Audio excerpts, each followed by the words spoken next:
Hirdethetem az Úr kegyelmének esztendeit. Mert én ma itt igazságot fogok prédikálni a te számodra.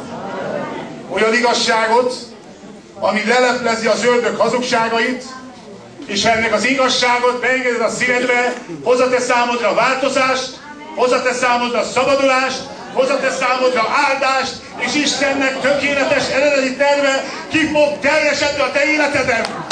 És ki fog szörülni az ördög minden hazugsága a környezetedből. Halleluja! Az Isten igéje azt mondja, arra hívatatok el, hogy áldást örököljetek, és bőségben éljetek minden jó cselekedetre. Isten meg akarja áldani az ő népét. Isten helyre akarja állítani az emberiséget. Én, amit hirdetek, meggyőződésből hirdetem. Gangster voltam, alkoholista voltam, az éjszaka embere voltam. Tönkrement a házasságom, az ördög mindent ellopott tőlem. És jött Jézus Krisztus, megszabadított a törvény és a hazugság átkától. És új teremtésével lettem ő benne. Újra elvettem a feleségemet. A gyermekeimnek lett édesapja. Nem kell többé lopnom, csalnom, hazudnom, hogy áldott legyek, hanem Isten kiárasztanám az ő kegyelmét. Megáldja minden lépésemet, amihez hozzányúlok, az áldott lesz. Amiben belefogok, az jó szerencsés lesz. Mert a hit életet hoz, mert az én életemnek az alapja ez. Istennek igazsága, semmi más. Isten igazsága.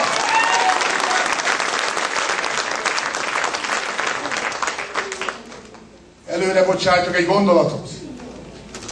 Istennek természete az adás. Az ördögnek a természete a lopás. A hazugság atya embergyilkos volt kezdettől fogva. Azért jött, hogy lopjon, öljön és pusztítson. De azért jött az Isten fia, hogy a sátán munkáját megrontsa.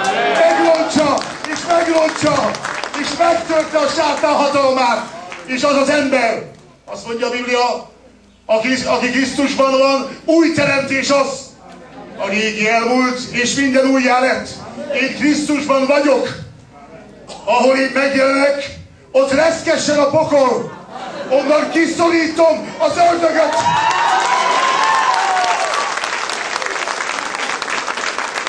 De nem azért, mert én valaki vagyok, hanem azért, mert aki bennem él, az a valaki.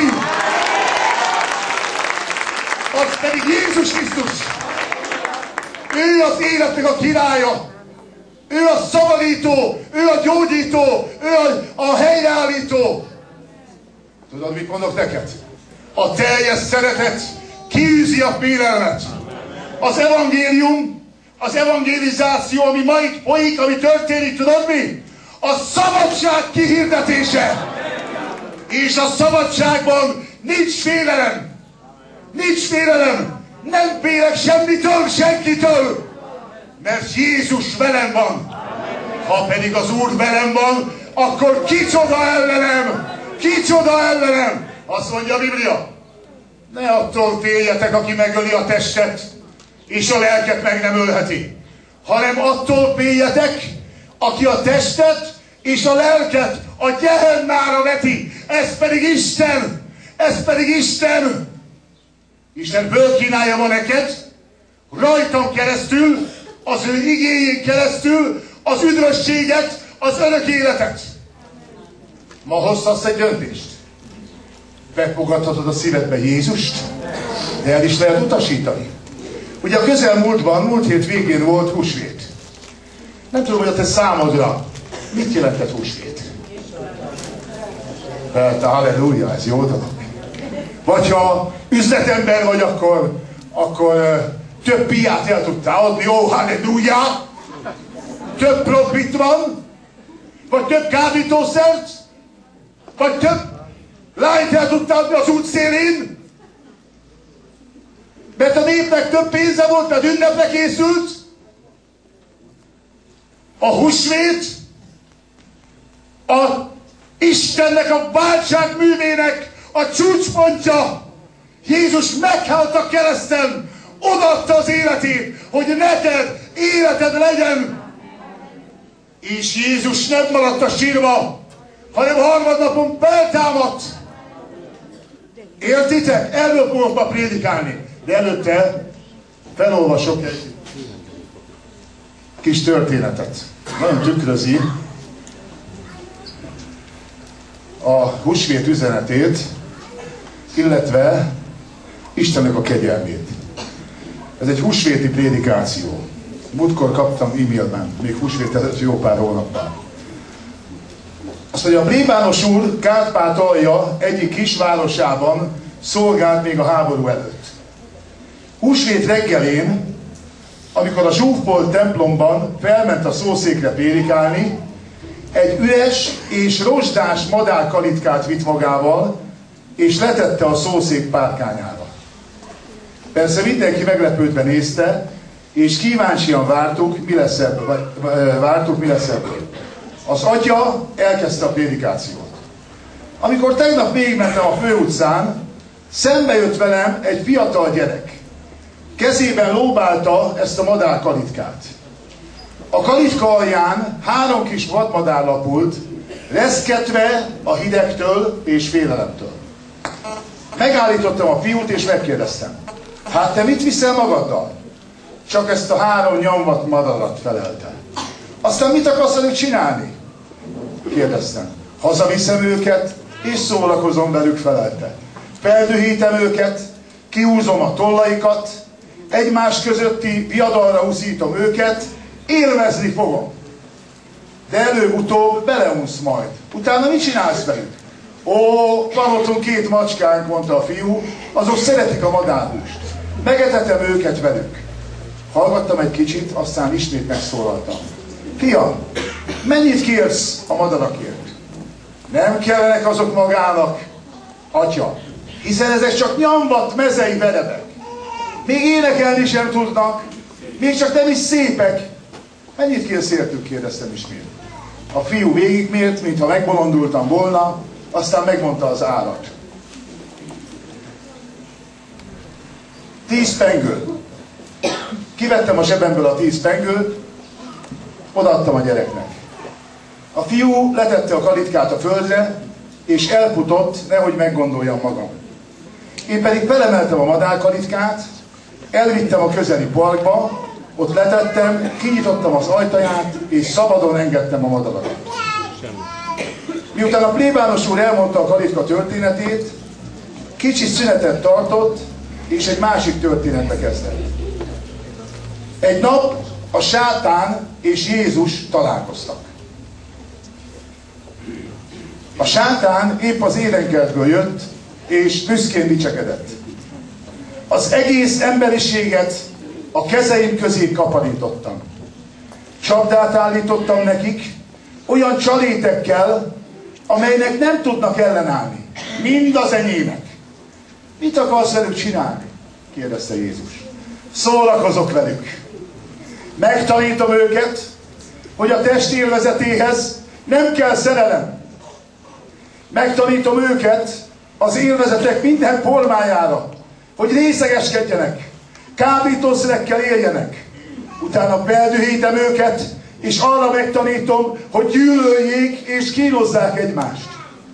Meg arra is, hogy minél hatásosabb fegyvereket készítsenek, és azokkal öljék egymást. Én pedig remekül szórakozom majd, mondta a sátán. És mit csinálsz velük, ha megunod a játékot? Ó, roppant egyszerű, felelte a sátán. Megölöm őket. Jézus hallgatott egy kicsit, mintha elgondolkodott volna. Mit kérsz értük? Kérdezte a sátántól. A sátán fölnevetett. Nem kellenek ezek neked, ezek emberek, nem jók ezek semmire. Megveszed őket, ők pedig csak gyűlölni fognak érte, leköpnek, megátkoznak, és ellened fordulnak. Nem kellenek ők neked. Mit kérsz értük? Kérdezte újból Jézus. A sátán végignézett Jézuson, és amikor megszólalt, a hangja hidegen csengett. A véredet, és a könnyeidet, és az életedet. Jézus így szólt. Megegyeztünk, és kifizette az árat. Ez egy nagyon komoly üzenet. Az ördög csak szórakozni akar veled. Szórakozni, tönkretenni téged. De Isten kifizette az árat. Odaadta a könnyeit a Gecsemáné kertben. Odaadta a vérét a kereszten, hogy életed legyen, hogy áldott ember lehess, mert Istennek egy nagyon jó terve volt és van veled. És ezt ma, ezt az isteni tervet birtokba veheted. Nyissuk ki a Bibliánkat. A Pál levele korintusi gyülekezetnek. Tehát 1 Korintus, első rész, 18. verstől fogom olvasni Isten igéjét.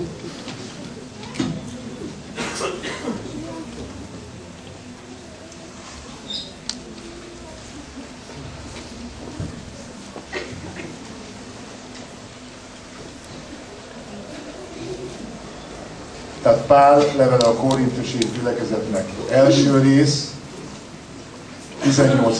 vers. Álljon fel a kedves gyülekezet.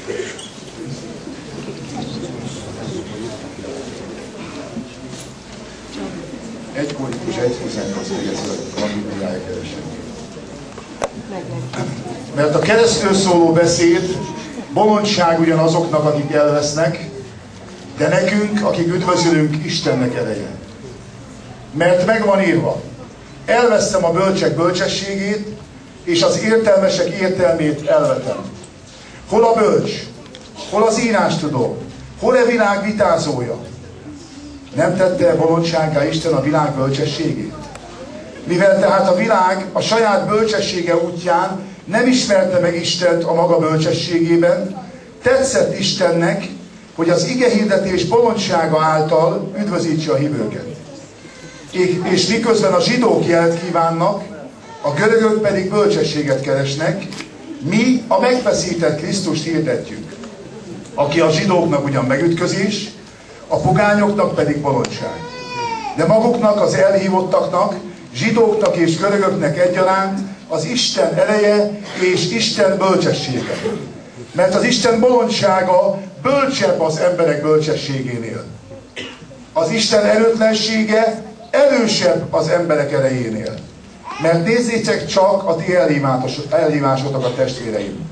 Nem sokan vannak köztetek, akik emberi megítélés szerint bölcsek, hatalmasok vagy előkelők. Sőt, azokat választotta ki az Isten, akik a világ szemében bolondok, hogy megszégyenítse a bölcseket. Azokat választotta ki az Isten, aki a világ szemében erőtlenek, hogy megszégyenítse az erőseket. És azokat választotta ki az Isten, akik a világ szemében nem előkelők, sőt, lenézettek, és a semmiket, hogy semmikké tegye a valamiket. Hogy egyetlen egy ember se dicsekedjék az Isten színe előtt.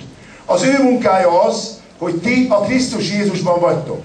Őt tette nekünk Isten bölcsességé, igazsággá, és megszentelődésé, és megváltássá. Hogy amint megvan írva, aki dicsekszik, az Úrral dicsekedjék.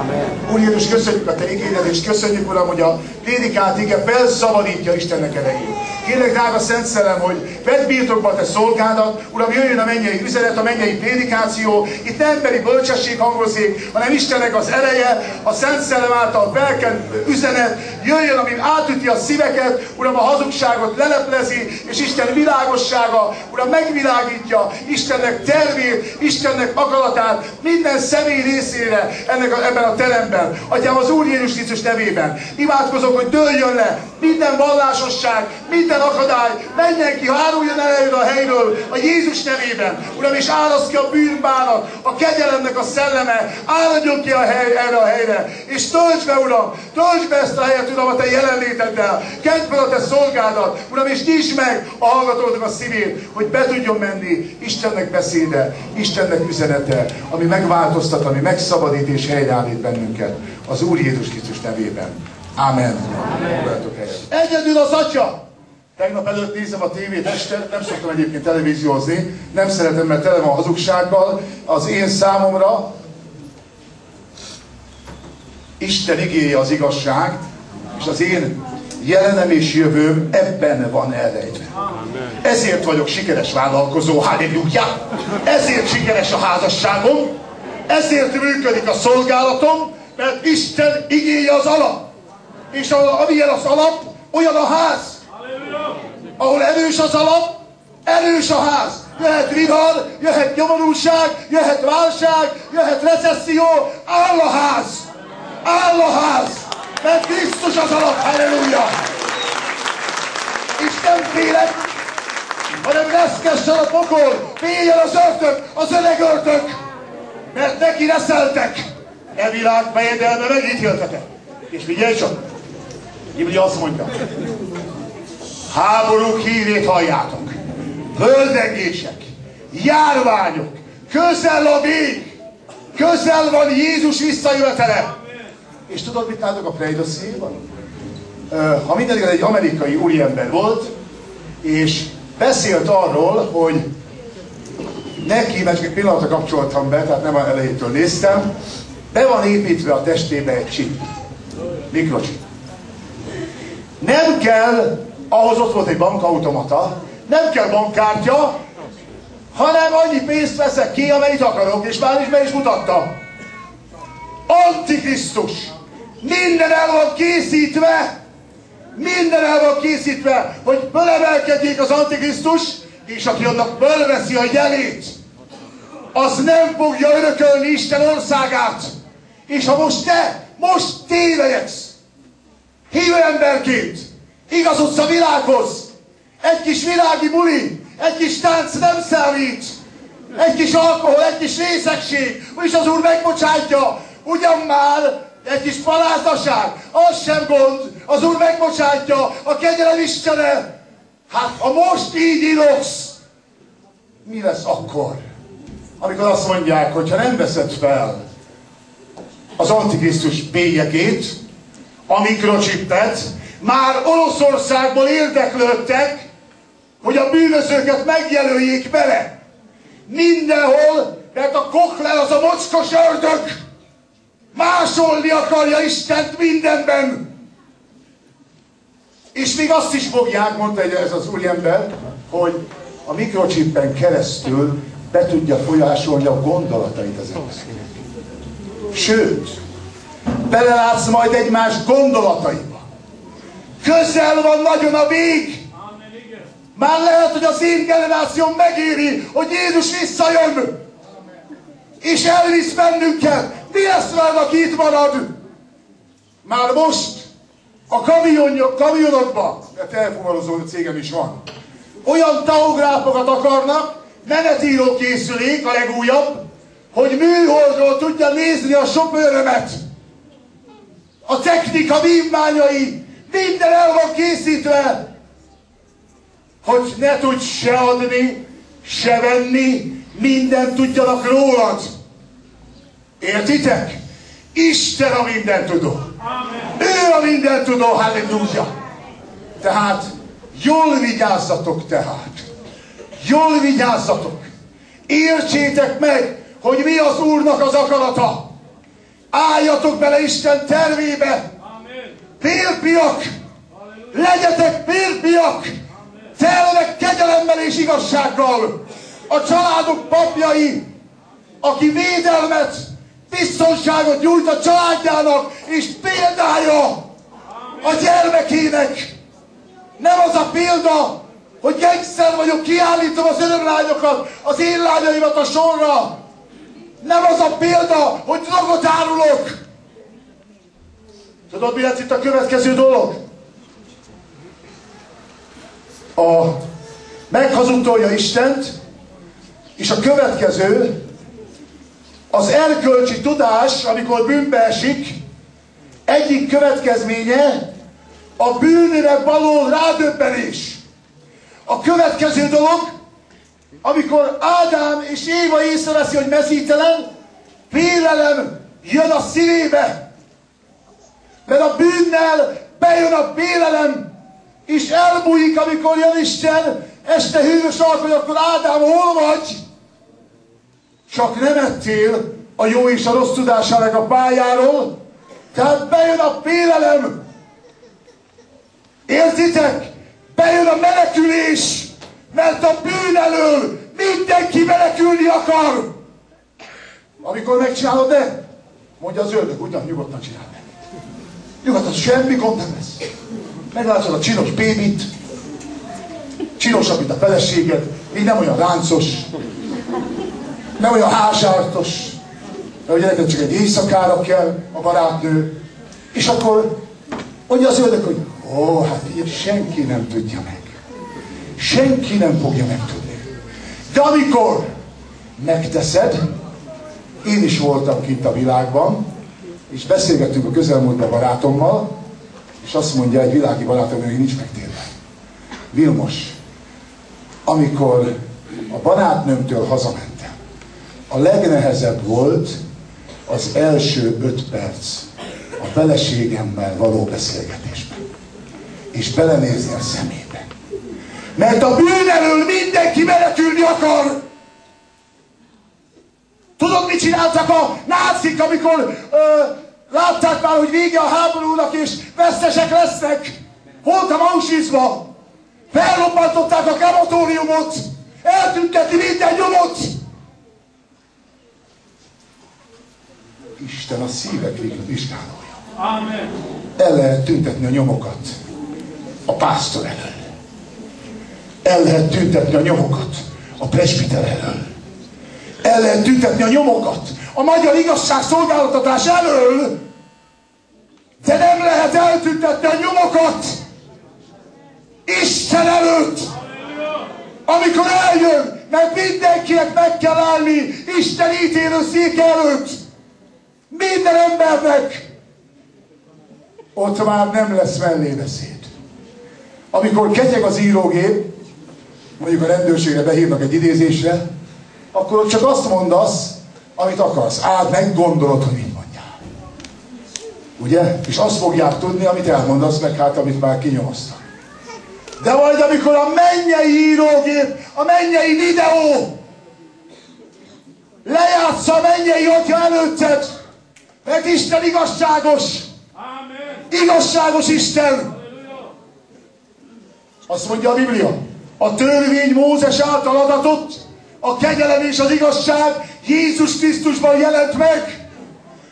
Kedves barátom, ha nincs törvény, akkor nincs a bűnnek felismerése. Mert a törvény ítéli meg a bűnt, amen? Tehát a törvény Mózes által adatott a Sínai hegynél, de a kegyelem és az igazság Jézus Krisztusban jelent meg.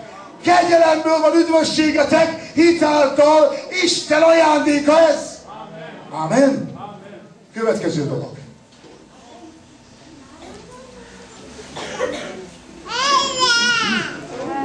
Látjuk azt, hogy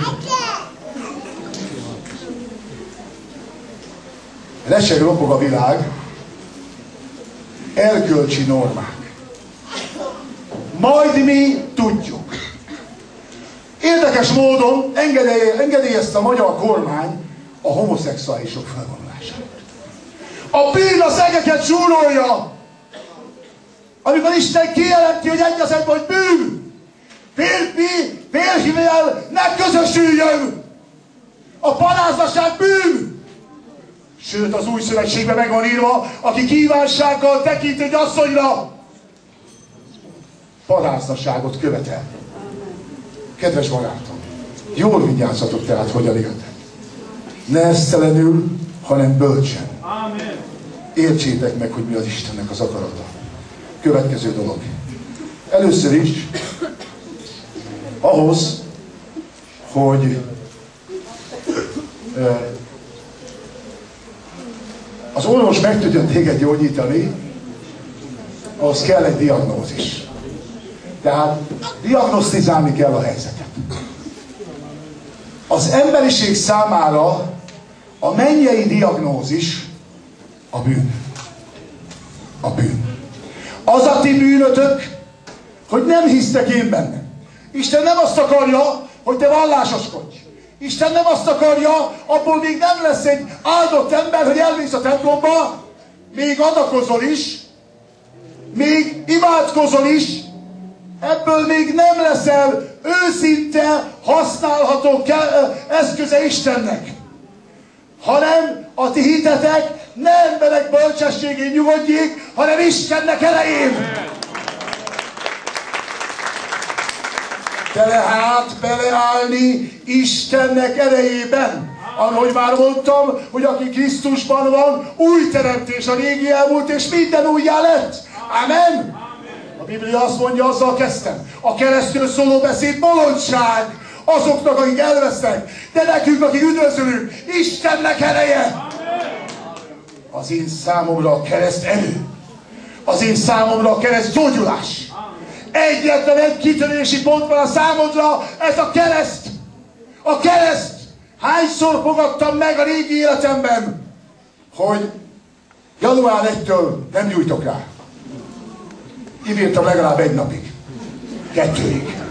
Utána 3 dobozzal egy húzomba, halleluja! Vagyis no halleluja! Biblia azt mondja, aki a bűn cselekszi, a bűn szolgálja, de akit a Fiú megszabadít, valóságban szabad!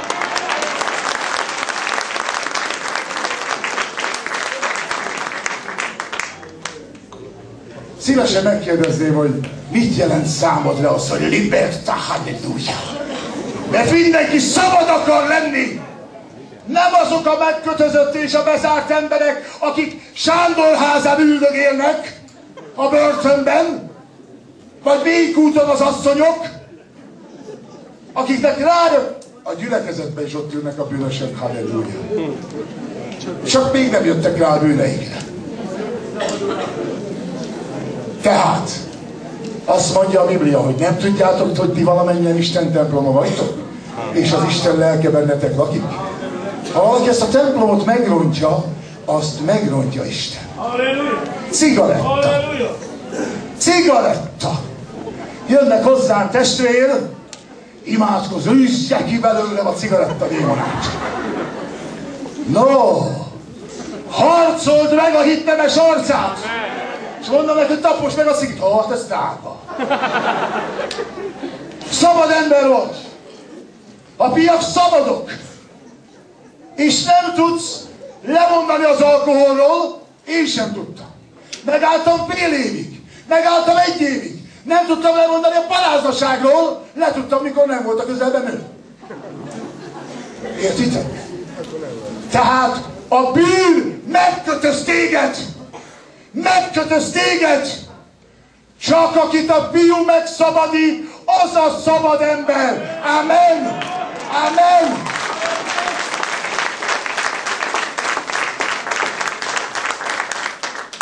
Én szabad ember vagyok.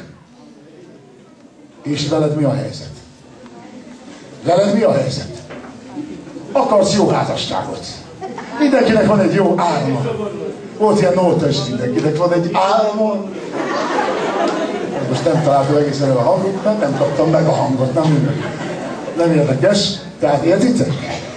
Mindenkinek van egy szép álma, egy jó terve. Ezek az álmok Isten nélkül álmok maradnak. Elképzeled magadnak, hogy te lesz egy magas, fekete, bajszos vagy bajhusz nélküli férjed. Egzisztenciális, ha te tanult lány vagy, akkor neked kell egy tanult vagy diplomás minimum. Ugye? Nagyon szép tervek ezek. És mi az evilági teológia? Evilág istene az ördög. A külsőre néz.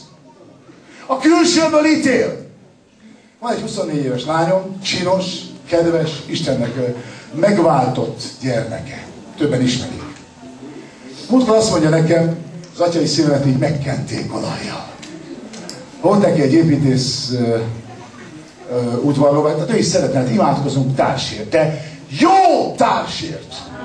Olyan Isten szerinti férfi, aki telve van kegyelemmel és igazsággal. Halleluja! Na de, ha jó társat akarsz, akkor honnan kell kérni? Biblia azt mondja, minden jó és tökéletes adomány a mennyből száll alá, a világosság atyától, akiben nincs változásnak árnyéka sem. Tehát tőle kéred, ámen? De ahhoz neked is jól kell viselkedni, Isten akaratában járni. Nem azért, hogy méltó legyél a jó társra, hanem el kell hinned Istennek ígéretét. Amen? És akkor azt mondja a lányom, figyelj csak. Apa, beszélgettük a barátnőinkkel. A higgyőzés barátnőimmel, hogy addig, amíg nem vagy meggyőződve, nagyon figyeljetek, fiatalok. Vissza fogtok emlékezni erre a prédikációra 20 év múlva, vagy 10 év múlva. Azt mondja, ha nem vagy meggyőződve, és nincs meg a kijelentés Istentől, hogy ez az a férfi, akit melléd akarok adni, még a kezét se fog meg. Tudod miért? Mert a kezét, ha megfogod, szikrázik és érzelemvezérelt leszel. De amiket Isten gyermekei, azok a Szent Szellem vezérli, amen? Amiket Isten lelke vezérel, azok Isten fiai. És nem úgy fogod megragadni magadnak. Míg azt mondja a fiú, hogy hát tudod, én is elveszek feleségül, feküdjünk már le. És te megteszed, mert ez az ember tetszik neked, és szeretnéd, hogy elvegyen feleségül. Aztán lehet, hogy bejön, hogy elvesz, de ez az ember, aki ilyen, mert a házasságon kívüli szexuális kapcsolat bűn, paráznaság, és van egy olyan igazság, a vetés-aratás törvénye, amit vetsz, azt fogsz aratni. Ha elmást akarsz a házasságodban, szabályszerű küzdelem koronáztatik meg, azt mondja a Biblia. Mert ez a férfi aztán nem elégszik meg veled, megtetszik neki egy másik is, azzal is le akar feküdni. Értitek? Tehát az a házasság, ami nem Krisztus az alapja, az csak egy álom marad. Álmodozás. Álmodozás. Nem te fogod megtartani a férjedet. Se te, se a feleségedet. Tudod, mi tartja meg? A kegyelem és az igazság. Istennek kegyelme és Isten igazsága. Jövő nemzedéke, jövő generációja. Azért prédikálok nektek. Ennyire vehemesen, nem csak azért, mert szeretlek. Mert tudod, mindennek van következménye. Első dolog, mikor tönkre megy a házasság, a férfi az könnyen nyúl a pohárhoz. Aztán 40 éves korában alkoholistaként meghal. Az azt, hogy megy egy másik pasihoz. De van egy gyerek, születik egy gyerek a szeretett kapcsolatból, és milyen apaképe lesz annak a gyermeknek, aki nem családban nő fel. Amen? Testvérek, őszinte leszek. Járok a börtönbe prédikálni. A 90%-a roma. Ez nem azt jelenti, hogy te rosszabb ember vagy, mint a fehér tőle, nem! Talán hátrányosabb helyzetből indultál. De ma van egy lehetőséged, hogy kilépj ebből a hátrányból, és ugyanazzal rendelkezz, amivel én. Amen. Amen. Tudjátok, generációs átkok, generációs bűnök. Senki nem tudta elintézni magának, hova szülessen. Nem én intéztem el magamnak, hogy én magyar lettem. Te sem tudod elintézni magadnak. Mit van, amit nem Istentől kaptál, amit magadnak el tudtál intézni? Mit van? Semmit. Semmit. Halleluja.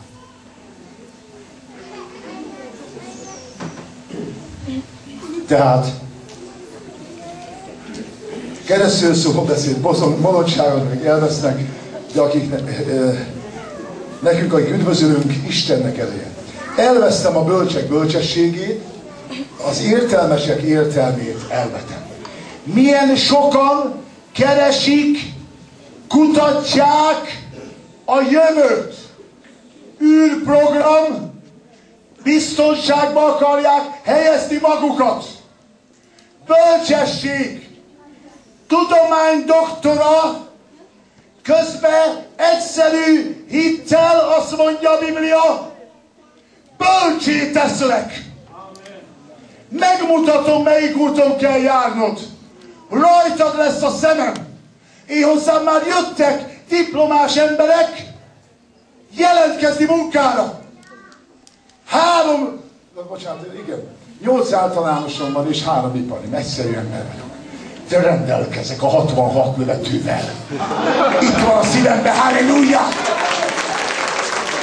Olyan bölcsességgel, ami előtt a világ bankárok megszégyenülnek. Értitek? Ezelőtt 4 éve mondta nekem az Úr, az adós szolgálja a kölcsönadónak. Azt mondtam, Uram, én csak téged akarlak szolgálni. Minden leasing, minden hitel legyen kifizetve a Jézus nevében. Amen.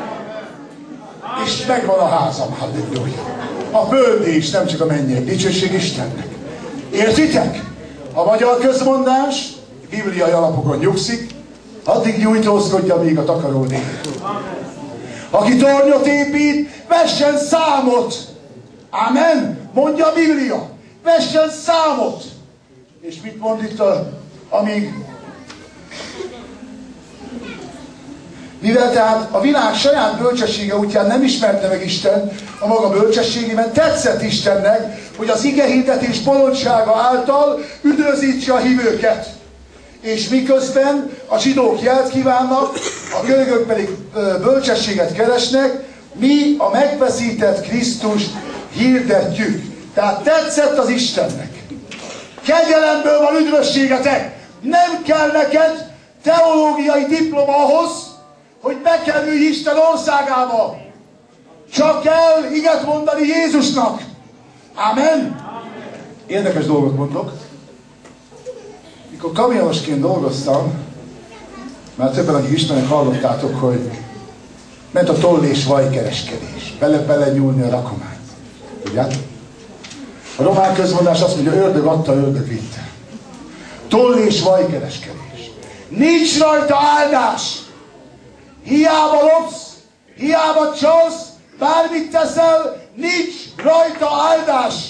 Csak a szabályszerű küzdelem koronáztatik meg. Ahol Isten igéje, a küzdelem alapja, ott győzelem van. Győzelem van. Ott tudod, ki veszít? Az a mocskos öreg hazug ördög. Elsővé tesz téged az Úr, nem utolsóvá. Mindig fölül leszel és nem alul, ha hallgatsz Istenednek, az Úrnak a parancsára. Te kölcsön adsz a többi népnek, de te nem szorulsz kölcsönre. Gondolod, hogy megrövidült Isten keze? Gondolod, hogy megsüketült az a füle, kassú lett? Nokkású! Nem! Nem! A ti bűneitek választanak el én tőlem, és Jézus vére ma képes arra, hogy megtisztítson téged. Egyetlen út van a számodra, ez a kereszt útja. Elfogadni Jézus kereszt halálát a te bűneidért. Mondj igent Jézusnak, és áldott leszel. Gyönyörködöm a fiamban. 31 éves ma, dicsőség Isten. Ők otthon ünnepelnek, én meg itt ünnepelek, halleluja. Én jól érzem. Mert számomra az örömünnep az, amit a mennyek országában történik. Nagy öröm van a mennyben, ha egy bűnös megtér, amen? Ez az én számomra öröm, igaz? És mi Isten országa? Igazság, békesség és Szent Szellem által való öröm. Örüljetek az örülőkkel, és sírjatok a sírókkal. Mondja Isten igéje, halleluja. Dicsőség Istennek. És 31 éves a fiam, van egy gyönyörű unokám, dicsőség Istennek, és a fiam hétvégén nem a kocsmába jár, hanem Isten háza. Isten háza. Kegyelem ez. Kegyelem. Még nem vagyok szuper édesapám. Nem vagyok szuper férj. De van egy szuper Jézus Krisztusom, aki kipótolja a hiányosságaimat, és nézi azt, arra tekint, hogy próbálod egy kicsit hűséges lenni. 10 év óta az első húsvétom a múlt hét végén volt, mikor a feleségemmel együtt tudtam tölteni a húsvétot. Előtte erdőre jártam, Románia, szolgálni a roma testvérek között, prédikálni az üdvösség evangéliumát. Nem magammal dicsekszek, Jézussal, mert ő a szabadító, ő munkálja benned és benned az akarást és a cselekvést. Tehát, két dolog. Az első az, ha áldást akarsz, térd meg. Térd meg. Ha áldott házasságot akarsz, térd meg. Lehetnek nagyon jó elképzelni. Nekem is volt, halleluja. 14 évesen apukám meghalt.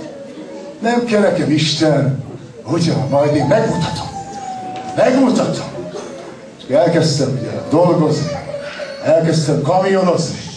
Gyűjtöttem a pénzt. Loptam. Jött, ment a pénz a kezemen keresztül. Minden történt. És tönkrement a házasságom. Minden tönkrement körülöttem. Erre kellett a saját erőmmel. Erre. Mert arra van lehetőségem, hogy akarjam a jót, de hogy megtegyem, nincs. Ha pedig azt teszem, amit nem akarok, a rosszat, nem én teszem, hanem a bennem lakó bűn, mert Ádám átka rajtam és rajtad van. De Jézus áldása ma a tiéd akar lenni. Figyelj csak! Útkor rájöttem, az ige sokszor prédikáltam róla, hogy Galata 3, Jézus megváltott bennünket a törvény átkától, hogy Ábrahám áldása a pogányoké legyen. Csodálatos dolog. Tehát be vagyunk oltva a szőlőtőbe. Ezért vagyok áldott, ezért vagyok jó üzletben. Amen? Mert Isten bölcsessége bennem lakozik. Ez egy jó dolog. De tudod, mire jöttem rá, amikor így, ez csak a Szent Szellem úgy megnyitja az igét? Hát először is, mi az Ábrahám áldása? Ha hallgatsz az Úrnak, a te Istennek a szavára, akkor áldott leszel a városban, áldott leszel a mezőn, áldott lesz a sütőteknőn, áldott lesz juhait szaporulata, minden áldott lesz, amen? De viszont, mi a törvény átka? Ha nem hallgatsz az Úrnak, az Istenednek a szavára, akkor megvel az Úr egyiptomi fekélyekkel, vízketegséggel, nyavajákkal. Házasságra lépsz asszonnyal, és nem te közösülsz vele. Házat építesz, és nem te laksz benne. Ez a törvényátka. Értitek? Jézus megváltott a törvény átkától. Ez Isten igazsága. Tehát egészséges lehetsz. Egyiptomi pekély, nyavaja, a pokolba vele. Jézus nevében, mert meg van írva, hatalmat adtam nektek, hogy kígyókon és skorpiókon tapadjatok, betegeket gyógyítsatok, démonokat űzzetek, a szörtök minden elején hatalmat van, nem csak nekem, neked is nem számít az, hogy mekkora vagy, magas növésű, vagy éppen mély növésű, nem! Az a lényeg, milyen kapcsolatban vagy Krisztussal. Amen! Mekkora a te Istened! Megkötözöd a kezét, hitetlenséggel, vallásossággal, vagy szabaddá teszed, felszabadítod Istennek kezét a te életed felett. Amen? Halleluja! Következő. Hú, de megy az. Nekem meg van időm, dicsőség Isten.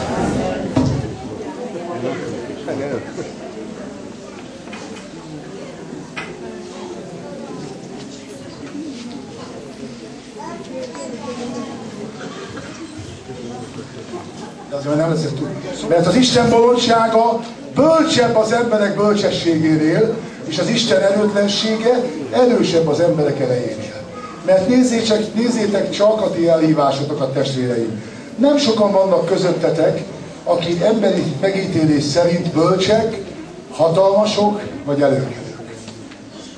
Sőt, azokat választotta ki az Isten, akik a világ szemében bolondok, hogy megszégyenítse a bölcseket.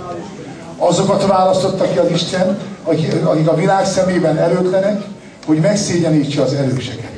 Azokat választotta ki az Isten, akik a világ szemében nem előkelők, sőt, lenézettek, és semmiket, hogy semmikké tegye a valamiket.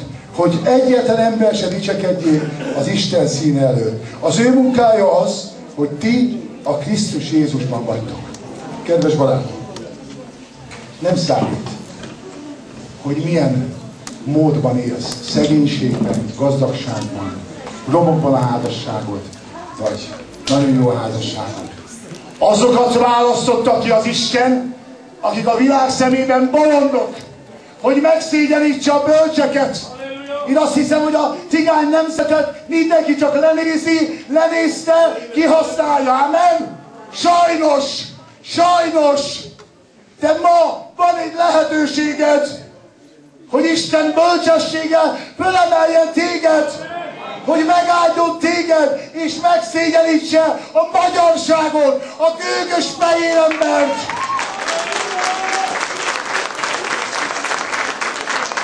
A büszkeség, az összeomlást a gőg előzi meg. A gőg előzi meg. Gőgös ember nem örökli Isten országát. Csak az, aki megalázza magát, azt Isten felmagasztalja. Alázd meg magad Isten előtt. És azt mondja a Biblia, hogy Isten Jézus egyetlen áldozatával örökre tökéletessé tette a megszentelteket. Te nem vagy hibás, te nem vagy nyomorult. Isten Jézus vérén keresztül tökéletesnek lát téged. Amen. Fogadd el a kegyelmet. Mondj a bűnnek nevet. Ne vállalj vele közösséget. Van egy nagyon fontos dolog.